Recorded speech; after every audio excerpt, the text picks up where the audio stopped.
24 zaposlenih skrbi za nabor in organizacijo kakovostne kulturne ponudbe. To pomeni kulturni dom ena kompleksna in raznovrstna ustanova, ki je v prvem polletju zabeležila dobrih 39 tisoč obiskovalcev in povedano v številu dogodkov izvedla 470 raznovrstnih dogodkov. Več kot 60% v lastni režiji, pri drugih so bili soorganizatorji ali gostitelji. V prvem polletju so na nivoju celotnega zavoda ustvarili 470 tisoč evrov prihodkov. Nekoliko manj, kot smo pričakovali v prvem polletju, zagotovo pa je program do konca leta tisti, ki nam bo pomagal uresničiti načrtovanih več kot 800 tisoč prihodkov. V abonmajski ponudbi je med drugim drama Teror, pa glasbena predstava Svetlane Makarovič Prekleti kadilci.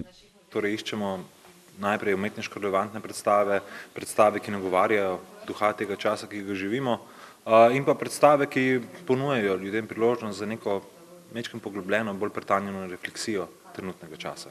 Število abonmajskih obiskovalcev narašča, je povedal Kump.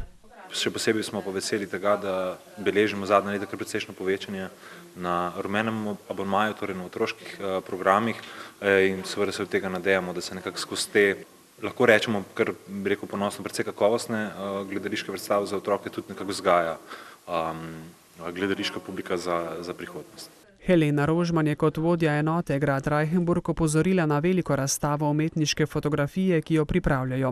Med 20 avtorji sta tudi dva Posavca, Nina Sotelšek in Dejan Mijovič.